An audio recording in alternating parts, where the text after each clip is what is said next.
Hello, everyone. Welcome to Barca News. It is October 28th, 2024, and Barcelona have won big at the Ballon d'Or ceremony. Also, two more Academy youngsters have received their debut. And finally, will Xavi Hernandez end up at Manchester United? We have a lot to discuss, so let's begin.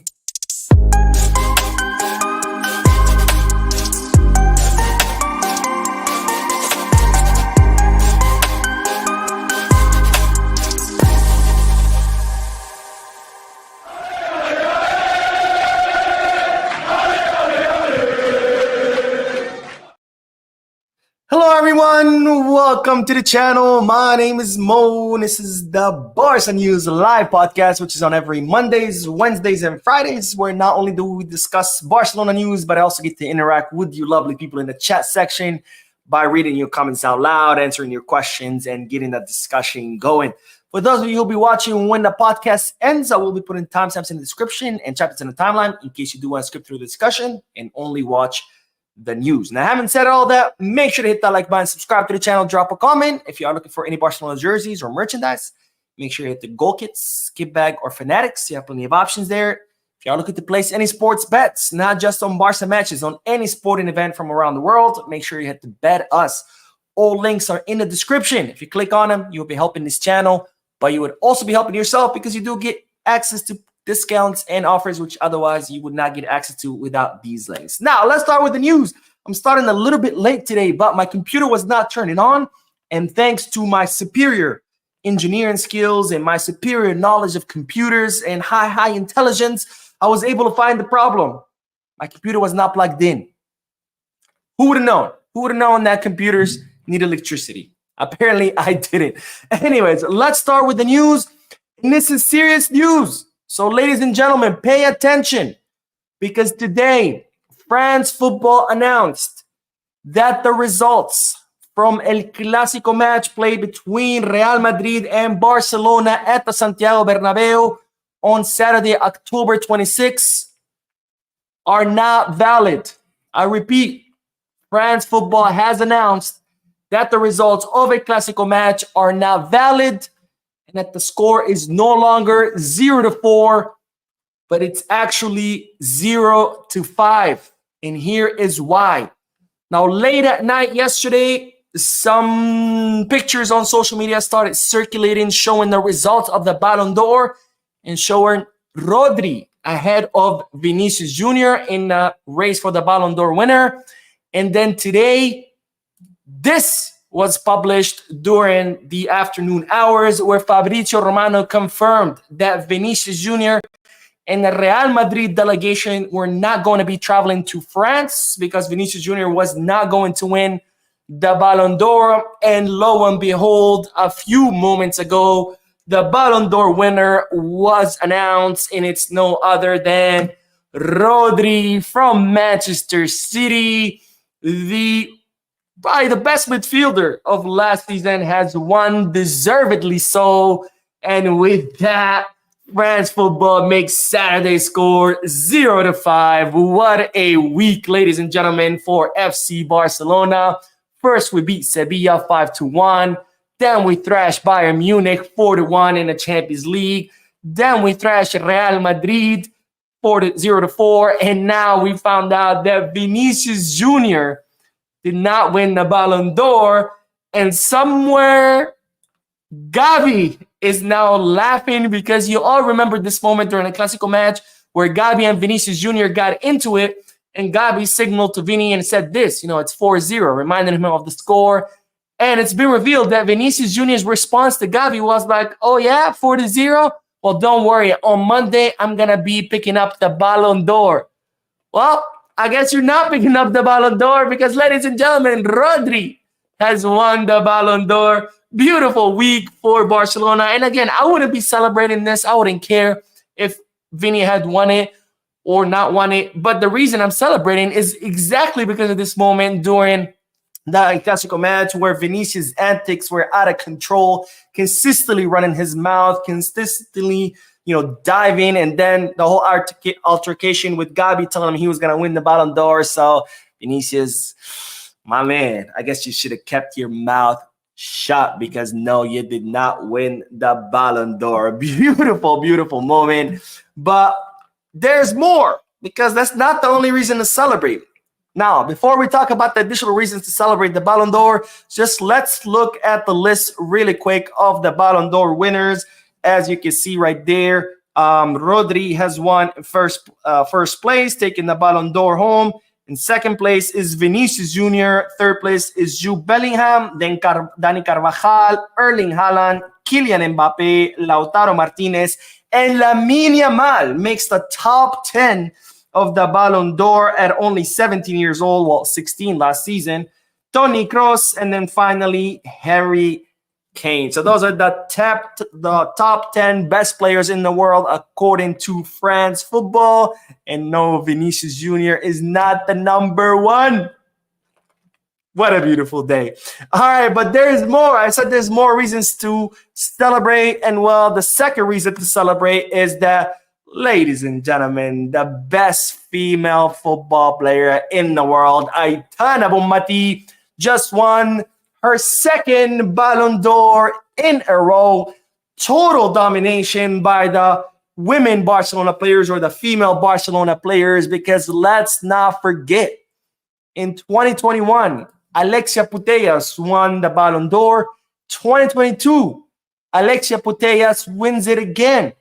2023, Aitana Bonmati wins the Ballon d'Or. And 2024, Aitana Bonmati wins it again, back-to-back. 4 years in a row where Barcelona Femeni players have won the Ballon d'Or. And ladies and gentlemen, we have the best women's team in the world, and this just proves it. But there is more, because look at the top 3 female players, and I'll make this bigger. But obviously, Aitana Bonmati was number 1. In second place, Graham Hansen. And in third place, Salma Parauelo. So not only did Bonmati win her second Ballon d'Or back-to-back, but also the Barcelona Femeni players completely dominated, winning the top 3 spots. And also, they also won the best women's team this year. I don't even know why this category exists in the Ballon d'Or, the best women's team. They should just cancel the category and give that trophy to the Barcelona Femeni every year, because they are the best. And there's not even any team that comes close to them. Absolute dominance by the women's team in all competition, including individual trophies, because Aitana Bonmati, for the 4th year in a row, makes it Barcelona, makes the winner a Barcelona player, and also the Barcelona women's team win it. And that's not all, but also there's a 4th reason to celebrate, because Lamine Yamal, ladies and gentlemen, has won a Kopa trophy, which is the trophy given to the best young player of last season. And Lamine Yamal has won that Kopa trophy. There you see the top 5. In second place was Arda Güler. Third place is Mainu. Fourth place is Fabinho. And then Pau Cuarci making top 5 as a defender. Really great accomplishment by Barcelona players. And again, Barcelona win big tonight, winning the women's best team, the women's Ballon d'Or, and the Copa trophy. Great, great night for Barcelona, and also Rodri winning it. And it's not because I'm happy for Rodri, it's because I'm happy that Vinicius did not win it. Anyways, let's do the comment section, and then we will talk about the 2 newest academy players that just debuted. And I'll tell you who. All right, let's see. OSK says Bisca Barca, who says Lamine won a trophy. Yes, he did, my friends. And he says Rodri made it 7-0. I mean, Rodri's not really a Barca player, so I don't know if he can help us with that. But the fact that Vinicius did not win, that alone makes it an absolutely beautiful night. Because can you imagine, with the mouth on him, how he's always running his mouth, without having won the Ballon d'Or? Imagine what would have been with him winning the Ballon d'Or. He would have been absolutely insufferable. And he's already insufferable. It would have been even worse. Fahid says Vinicius told Gabi that he would win the Ballon d'Or after Gabi showed him the number 4. Where is your Ballon d'Or? Exactly, exactly. So that's what makes it that more special. Had Vinny not said anything, I wouldn't even care that he won or lost. I would have been whatever, just another Ballon d'Or ceremony. But the fact that he was running his mouth during the Classical match, that's what makes it so delicious. All right, Neville says, cry more, Vinny. Yes, cry, cry, cry. And Wisdom says, Rodri for the win. F Vinny. Ju was a better choice than Vinny, to be honest, but I'm happy Rodri won it. Football won this week. Honestly, had Vinny won, he would have deserved it too. But also Rodri also deserves it. I'm not gonna say that Vinny wouldn't have deserved it given his last season's performance, because he did have a great performance last season. This season he's off to a horrible start. I think this season Rafinha is 10 times better than Vinny. Last season it was the opposite, right? Vinny was 10 times better than Rafinha, but things change in football. And had Vinny won it, I would have said, well deserved. He would have deserved it too. He didn't. Rodri won it. Also well deserved. I think Rodri had one hell of a season. He's been having great seasons for several years now, so it's really good to see him win. It's nice to see a midfielder win for a change, right? And especially someone like Rodri, who's a defensive midfielder. He's not even an attacking midfielder who's constantly scoring goals or anything. So the fact that they were able to recognize his skills and his ability to hold the midfield and how he's like probably the best number 5 in the world, I think that's pretty cool. Let's see. Richard says, looks like Vini and Real Madrid missed out on the Ballon d'Or because they were called offside. Probably. But that was probably more Mbappe than Vini. I don't know if in France the offside rule doesn't apply, but it looks like Mbappe never heard of the offside rule. It's like the first time he heard about it, it was in the Classical match. I don't know. I don't watch the Ligue 1. I didn't even watch when Messi was there. So if anyone knows about the rules in the Ligue 1, please let me know, because it doesn't seem like offside exists in the Ligue 1, because Mbappe doesn't seem like he knows that rule exists. Dudzi says, hey Mo, it's Unai Hernandez joining the first team soon. I love him so much. Unai Hernandez, I think, if I'm not mistaken, got injured. I could be wrong. I can't remember off the top of my head right now. Barca Athletic have, I think, 12 injuries. But Unai Hernandez is one of those promising players right now that Flick is keeping an eye on for the left wing. So he could be, he could be coming up. I'm sure Flick is going to call him up at some point to train with the team. But right now, if I'm not mistaken, I think he is injured. If I'm not mistaken. Let's see. Richard says, Mo the GOAT going full savage mode against Madrid. Love it. I mean, it's hard not to. It's hard not to. And Cherno says, a well-deserved victory for our Lamine Yamal. Thanks, Mo, for the update. Watching from the Gambia in West Africa. I wish you visit our smiling coast of Africa one day. I wish so too, my friend. I would love to visit the African continent. I've never been. Africa and Australia are the only 2 continents I've never been to, and I would love to visit one day. So yeah, hopefully that happens. Luke says, people saying Vini robbed means they don't understand the importance of a CDM and that there aren't many players similar to Rodri, unlike how many players there are similar to Vini. I agree 100%. I think for the longest time it was Boozy. Boozy was the king of that position. And then when Boozy retired, I think Rodri became the king of that position. And it's true. He is very unique in that position. I think the closest thing to him is Bernal, who's injured and who's 17 and is yet to reach his full potential. Maybe the next best thing or the next closest thing would be by Casado. But, Casado's he's been doing great in that position, but he lacks that physicality that Rodri has, for example. But not to say that anything bad about Casado, because Casado has been absolutely wonderful for me. He's been the best revelation. To me, he's been my favorite player this season. I think Casado has been absolutely wonderful. But Bernal has a little bit more physicality on Casado. So that's probably the closest thing that we have to Rodri right now. But yeah, Rodri is now the king of that position. And the fact that he was recognized for it, because, it takes more to recognize the efforts of someone like Casado or Rodri or even Boozy back in his day, because, people just want to see goals. They want to see assists. They want to see players dribbling past defenders. And that's, what they recognize. And then the efforts of someone like Casado, like Rodri, they go unnoticed, right? Because they're not scoring goals. They're not, dribbling past defenders and doing assists. Even though their role is very, very important, it goes unnoticed because, people are not paying attention to that.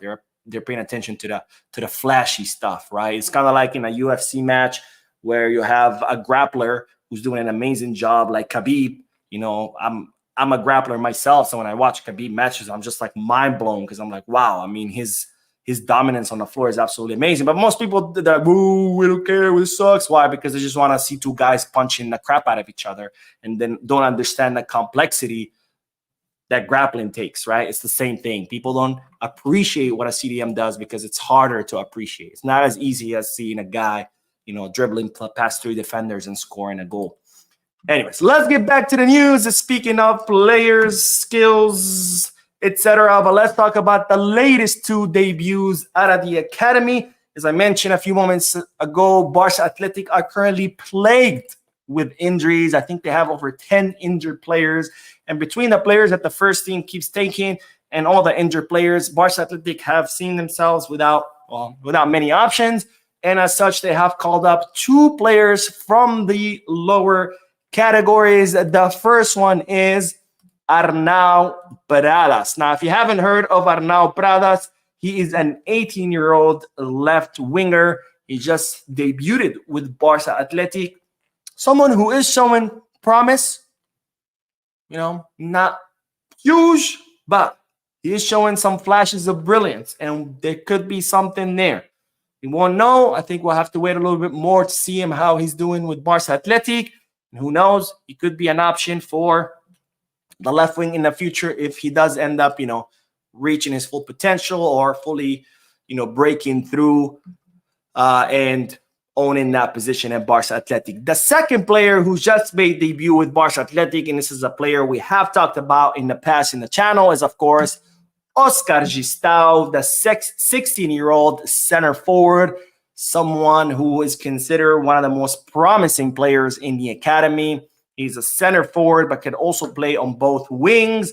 And again, only 16 years old, and he just debuted with Barca Athletic. And this is someone that Flick is monitoring really, really closely because, again, he's considered as one of the most promising players in La Masia right now. We'll see how he does with Barca Athletic. Hopefully he can kill it and then make his way to the first team because, after all, Lewandowski is not getting any younger, and pretty soon we are going to need someone to replace him. And if we can find that replacement in the academy, I think that would be a win-win for Barcelona because, you don't have to spend money. And like I said, I always prefer homegrown talent because no one's going to play or fight as hard for the crest as someone from the academy because that's literally their home. They grow up in the academy. They literally sleep there. They have sleeping quarters. They go to school there. They practice there. They do their homework there. They literally live there. It's their home. No one feels the colors like someone from the academy. You can see it when Gabi steps on the field. You can see it when Lamine steps on the field. When you see it when Kopa steps on the field. You see it in all the academy players. And I know some people will come and be like, Mo, what about, I don't know, Rafinha or what about? I'm not saying that the academy players are the only ones. I'm saying they're the ones who most feel the colors. Are there players who come from other clubs and also play with the same pride? Yes, absolutely. But the majority are usually academy talent. People always like to look at the exceptions and point at it like it's the majority. I'm tired of explaining that concept. If you can't get it at this point, I don't know what else to say. But Oscar Gistau just debuted with Barca Athletic. And that's exciting because we'll see how he adapts to, third division. And from there, we'll see if he starts getting call-ups to the first team. Remember when Juvenil A, the under-19 team where he was playing, actually played against Bayern Munich on the same day that we did. They won 3-1. Two of those goals came from this guy, Oscar Gistau. So remember that name because we are going to be talking about him. And this, of course, highlights something I said before, which is that our academy is not only the best academy in the world, but it's the gift that doesn't stop on giving. It just continues to give us more and more and more. It gave us Gavi, it gave us Ballon, and when we thought we had seen it all, boom, the next generation comes through with Lamine Yamal, with Pau Cubarsí, with Hector Ford, and then when we thought we saw it all, bam, next generation comes through, Marc Casador, Marc Bernat. Now we're all happy with these two, and then boom, we hear about the next generation, right? Guille Fernandez, Tony Fernandez, which are with the Barca Athletic right now, but very promising players who Barcelona expect them to eventually be in the first team.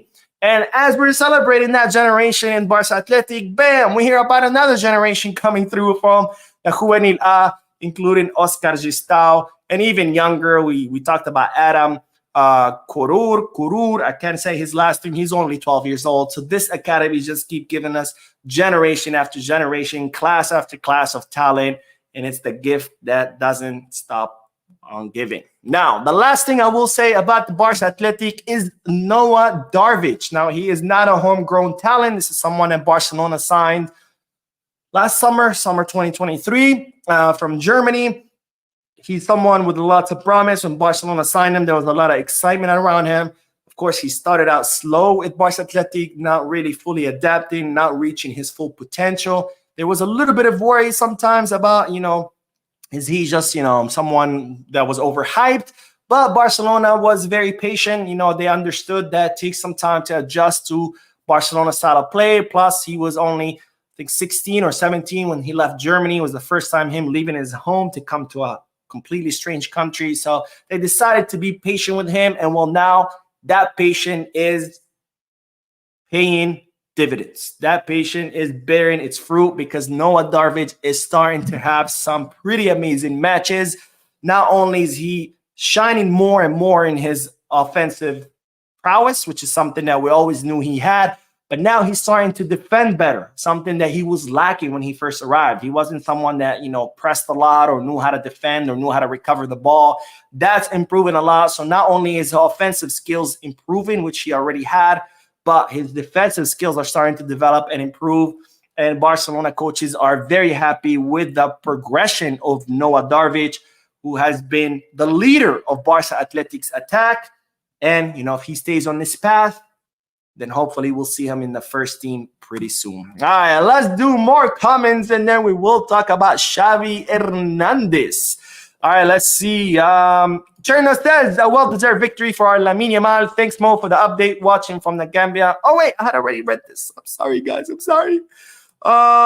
Freeman says, imagine a club boycotting Ballon d'Or because 100 FIFA-ranked journalists didn't vote for. I don't think it was a boycott. It's just there's no point to go there, right? Especially because this is during a calendar week, right? There's matches. You have to train. When a player has to go to the ceremony, he has to abandon training. You have to fly to another country. You stay there overnight. You miss a whole day, maybe 2 days of training. Then you have to fly back. And, if you're not going to win, what's the point? So I don't think it's a boycott. I think it's a reasonable decision. Why have Vinny leave practice? And the club would have to supply the flight, right? They have to supply the private jet, the hotel in Paris, transportation, security, meals. He probably has to fly with the entire delegation. So that's hotel for the whole delegation, transportation for the whole delegation. I mean, that's a lot of money, a lot of time for what? To go to a ceremony where you're not going to win anything. What? You're just going to go and sit there and have fun. It just makes sense. I'm not judging him for not going. I'm just happy that Vinny didn't win. Luke says, well-deserved for Rodri, though. I don't know why everyone is crying. Madrid fans will always cry about everything. If something goes their way, it's awesome. It's great. If it doesn't, it's a robbery. It's rigged. I don't know if this has always been the case, or and social media brought it to light, or if it's something that's just happening with the latest generations of people. But what I'm seeing is a generation of people who were never taught responsibility as little kids, right? So if something doesn't go their way, it's because it's unfair, right? It's like, oh, I failed my exam. Oh, it's not my fault. It's not because I didn't study. It's the teacher. The teacher hates me, right? I got fired from work. Oh, it's not because I suck as an employee. It's because my manager is an asshole, or my manager has it out for me, right? And it's always someone else's fault, and they never know how to take responsibility for their own action. And that translates into their sports, right? Oh, Argentina won with Messi. It's not that Messi is better. No, it's because World Cup is rigged, right? Oh, Vinny didn't win Ballon d'Or. It's not because Rodri deserved it. Oh, it's because it's rigged, right? And it's this mentality of a whole generation that just doesn't know how to take responsibility. So they always look for the excuse somewhere else. It's never within them. It's always somewhere else. It's unfortunate. Again, I don't know if this has always been the case, but social media brought it to light, or if this is just a new phenomenon amongst our younger crowd. I don't know, but I see it everywhere.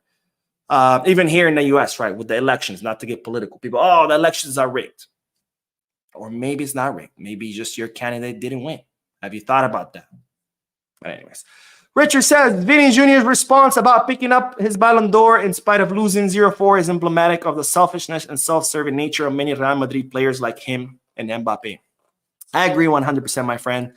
Thoko Zane says, I apply for my second time from South Africa. Great work, Mo. I am man on a mission recruiting out Barca fans who want to get the right news while it's hot. Barca news continues to grow. Thank you, my friend. Thank you for joining the live stream. Thank you for your comment. And thank you for your recruiting efforts. I really, really appreciate it. All right, let's do the last bit of news, and then we will end this. Well, do comments, and then we'll end the live stream. But let's do the last bit of news because today, Manchester United announced that they are sacking Erik ten Hag. It's crazy because they could have done it in the summer and got a new coach, but instead they're like, oh, no, we're going to keep him. And then 2 months into the season, we'll fire him. Absolutely makes no sense. It's kind of like what Laporta did with Xavi, where Xavi was like, I quit. And Laporta was like, no, please stay. And then Xavi was like, okay, I'm going to stay. Oh, never mind, you're fired.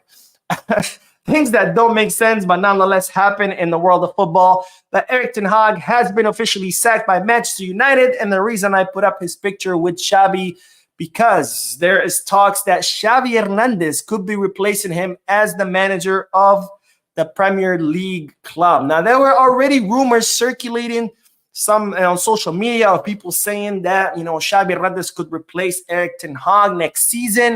Of course, this was before the whole announcement of the sacking. Now that ten Hag has been sacked, these rumors have intensified that Xavi Hernandez could be the replacement, but more so after today when Xavi's wife posted this picture. Now, this is a picture of Xavi Hernandez with his child at home. They're playing some kind of game. And look at what his kid is wearing. A Manchester United jersey. Now, this could be just a coincidence. It could be that Xavi's kid likes Manchester United. It could be that Xavi took his kid to a Manchester United match and I don't know, and he bought him that jersey or someone got him that jersey and he's just wearing it because he likes it. It could be just that.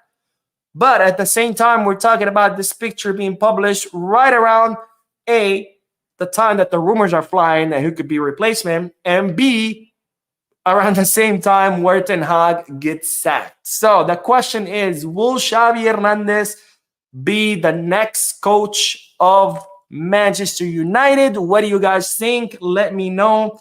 Also, would you like to see Xavi Hernandez as the coach of Manchester United? Yes or no? For me, if that's the case, I wish Xavi Hernandez the best.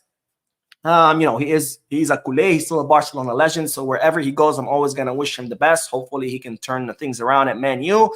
I never liked him as a coach for Barcelona, but that doesn't take away from my love that I feel for him as a Barcelona legend, as a player. So if he becomes the next coach of Man U, I wish him all the luck. And who knows? Maybe he was just lacking experience. Maybe he can get experience somewhere else and then one day return to Barcelona and absolutely kill it as a coach. We don't know. But anyways, let me know you guys' thought about Xavi Hernandez becoming the next Man U coach. And then lastly, I did not post a picture, but Hansi Flick has won the award for best coach for the month of October in La Liga. He had already won it in August, and he won it again this month of October. And can you blame him? Because every match in October, Hansi Flick has won, and every match in October, it's been an absolute thrashing.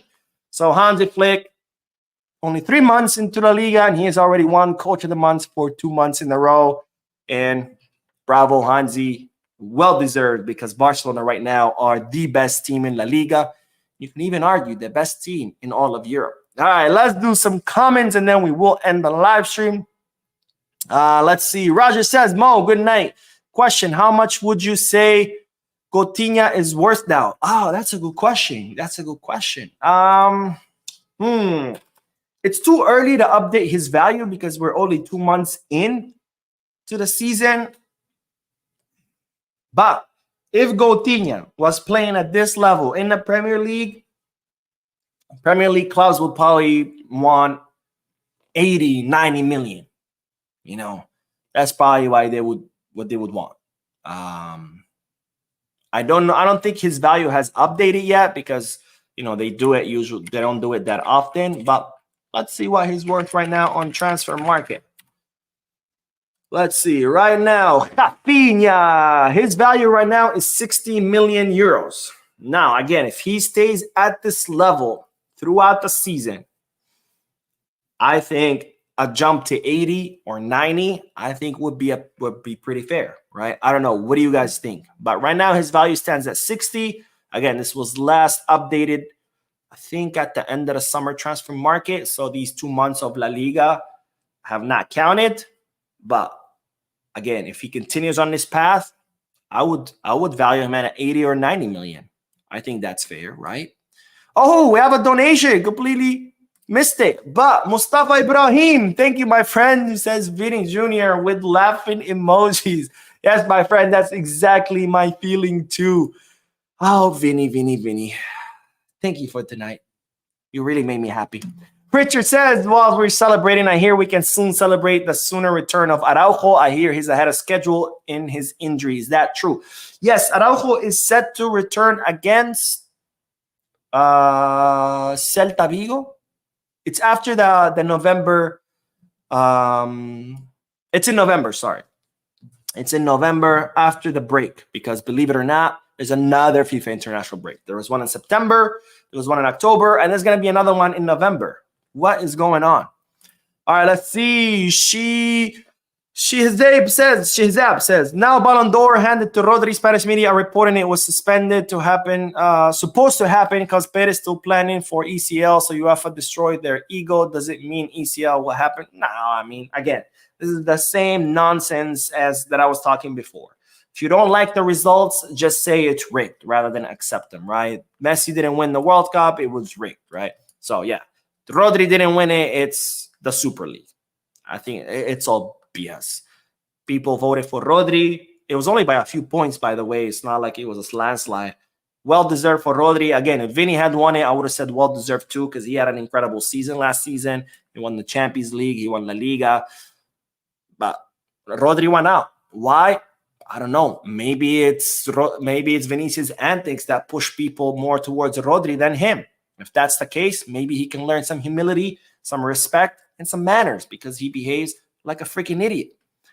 All right, let's see. Nicolas says, Mo, Flick, we trust and we don't need the transfer market again. Just go to La Masia. Agree, my friend. I still think we need someone for the left wing, like a specialist in the left wing. But again, when Rafinha plays there, he absolutely kills it. So I don't know. I mean, tough decisions. I'm glad I'm not the coach because how do you pick? Right? How do you pick between Gabi and Pedri and Frankie and Casado and Bernal once he's healthy and Fermin Lopez and Dani Olmo? How do you sign a left winger? You need a left winger, but at the same time, when Rafinha plays in that position, even though it's not his position, he absolutely kills it.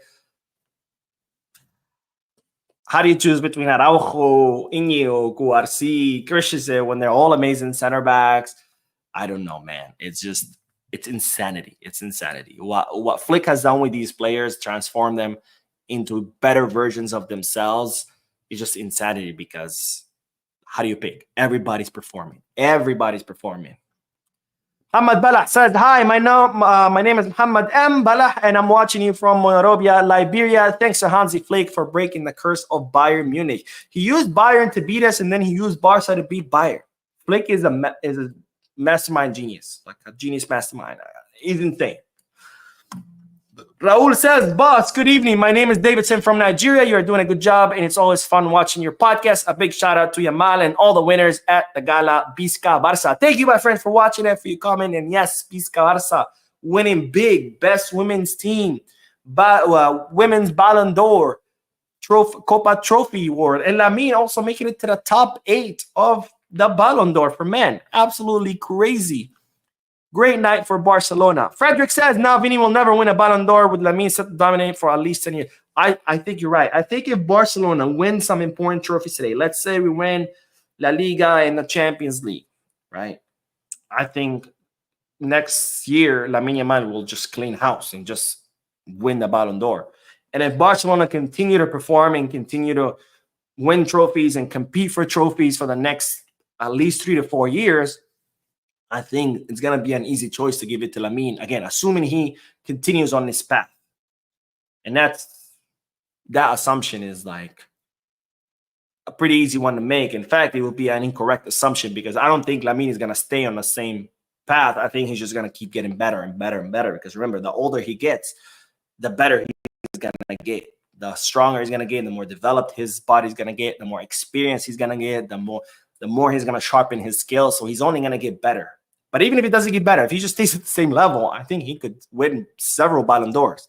But we know he's not going to stay on the same level. He's going to keep getting better and better.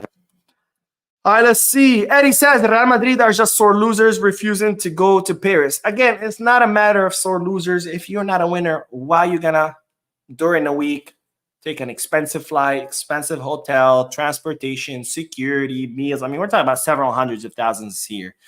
It's not sore losers. It's just, why would you go to a ceremony when you're not going to win? I mean, it doesn't matter. You didn't see Lewandowski going to the ceremony. You didn't see Rafinha going to the ceremony. You didn't see Flick going to the ceremony. Why would they? Like, they're not receiving awards. Stay home, work. All right, let's see. What else? Shazab says, I hope Xavi don't join Man U. Their media will make Xavi life a living hell. We already seen Xavi got broken for failing to handle Barca media. That's true. I mean, the Manchester United entourage are pretty rough. And if he couldn't handle the pressure of being a Barca coach, he might struggle a lot with the Man U press and the Man U folks. Let's put it that way because, yeah, it's a lot of pressure. I think what Xavi needs to do is he needs to start at a smaller team, maybe a team in, I don't know, Belgium League, maybe Ajax in the Netherlands. Or even if he does do like the Premier or La Liga, maybe do a bottom table team, right? Start with a small team where there's no pressure, there's no demands, nothing. They just expect you to, do okay, right? It's kind of like, if you win, you win, and if you don't, you don't. It's whatever, right? So maybe a smaller team, bottom table team, or a smaller league, and then let him get his bearings, get some experience, learn how to handle the press of a smaller team where, again, there's not as much pressure. It's kind of like Girona, right? Last year, Girona finished, third, and they were off the roof. They're like, my God, best year ever. If Barcelona finishes third any year, it's like you need to sack everybody, the coach, the players, the board of directors, set the Spotify Camp Nou on fire, build a new stadium in its place. It's like different levels, right? So I think that's what he needs to do. Go to a smaller club, get more experience, learn how to handle a smaller group of press that doesn't put as much pressure from you. And then from there, work your way up. Maybe then you go to a mid-table team, right, where the demand's a little bit higher, the pressure's a little bit higher, learn how to manage that, and then make your way to a big team where, again, the demands are higher, the press is even more demanding. I think that's the more normal thing, right? Progression. Because not everybody is Pep Guardiola, right? Not everybody can just go from a third division team to the biggest club and just kill it, right? Those are very, very rare. That's like Messi, right? Not every player can be Messi the same way. Not every coach can be Pep Guardiola. The rest of us mortal people, we have to work our way up, right? We can't just kill it from day one. Blarana Colette says, sorry I'm late, bro. But hell yeah, Lamine, Bisca, Barca. Welcome, my friend. And yes, Bisca, Barca. Let's see. Tunde says, Mo, some of the guys at ESPN were saying Real is going to destroy Barcelona, but when that didn't happen, instead of them giving us our well-deserved praise, they say Real Madrid was poor. Oh, absolutely. I watched both in English and Spanish because I've rewatched the Clásico match like 3 or 4 times. I've seen the highlights a million times. And yes, both the Spanish and the English narrators, every time there was a Barcelona goal, all they could talk about is how poor Madrid was. Like in Lewandowski's goal, they're like, oh my God, it's Mendy. Mendy, falls asleep and puts Lewandowski on side. And there was Lewandowski's second goal, and they talk about how poor was Rudiger because he's not marking Lewandowski. And the third goal of Lamine Yamal, they're like, oh, it's it's Lucas. No, in the fourth goal, Rafinha, they were like, oh, it's Lucas Vasquez and Lamine's goal. Who did they blame on Lamine's goal? Oh, they blamed Vinny for not putting pressure on. Was it Vinny for not putting pressure on?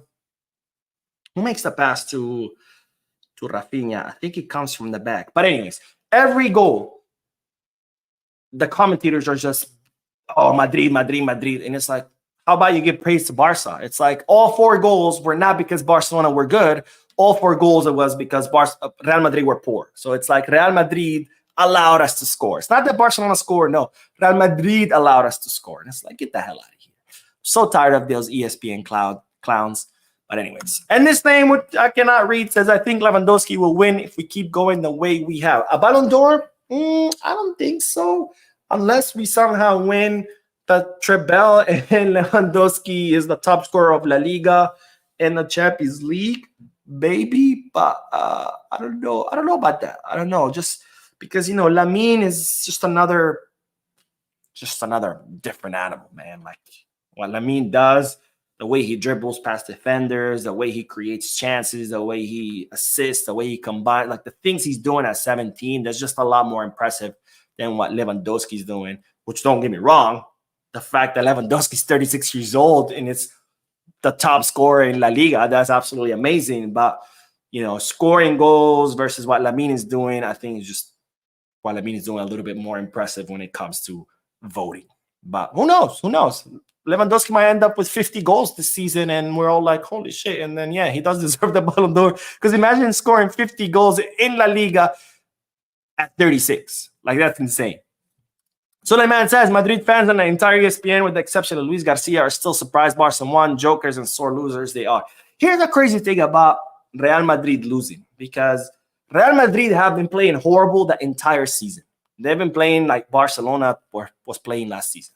Horrible, boring, slow, sluggish football, super unorganized, no kind of system, internalized system, no kind of identity, absolutely nothing. Just awful, awful display of football. But they, you know, pull victories out of their butt. Just like 1 goal here, 1 goal there, just like these barely winning, right? Which is what we saw last season under Xavi Hernandez. And then all of a sudden, they lose to Barca, and they're like, oh, Madrid is playing bad. Madrid had a horrible match. It's like, what do you mean, bro? Madrid has been playing bad. Like, you just noticed now when Barcelona came and dismantled you. Like, you should have noticed that from the beginning of the season, because from the beginning of the season, Real Madrid have been horrible, right? It's kind of like what happened at Barca too, right? Barcelona wins La Liga 2 years ago, and I come here and I say, what Barcelona is doing is awful. They're playing awful football, and this is not sustainable. And people said, Mo, you're a hater. You're toxic. I'm going to stop watching your channel. And lo and behold, it all came down crashing following season where we didn't win anything. Why? Because you cannot keep going on with such horrible display of football. Eventually, it catches up to you. Eventually, your luck runs out and eventually catches up to you. And that's what's happening to Madrid, right? They're playing horrible football. They face Barca. Barca destroys them. Eventually catches up to them. And all of a sudden, people are like, oh, my God, Madrid are playing bad. No. Madrid has been playing bad. It really took you that long to realize that. Same thing with Barca fans. It really took you that long to realize how bad Barcelona was doing under Xavi. Like, even when we won La Liga, it was awful, awful football. Like, we were barely scraping by wins, winning by 1 goal difference. Xavi broke the record for the most 1 goal difference wins. And people were like, yeah, we won La Liga, bravo, Xavi. It's like, but anyways, I don't want to keep going because you guys have heard my spiel over and over again, and I don't want to be repetitive. Street Fighter says, hopefully the men team will learn from the women. I don't think that's the case anymore. That would have been true last season, but I think the men's team are killing it, just like the women's team. So there's nothing to learn there. Anyways, that is all, ladies and gentlemen. Thank you for tuning in. Thank you for your comments, your likes, your views, your subscriptions, your donations. Just thank you for being awesome. That's all. Anyways, no more video tonight because there's no more news. That was it. Pretty much the Ballon d'Or took over the news for the entire day. I will see you guys in tomorrow's videos. Don't forget to hit the like button, subscribe to the channel, drop a comment. And as always, peace, guys.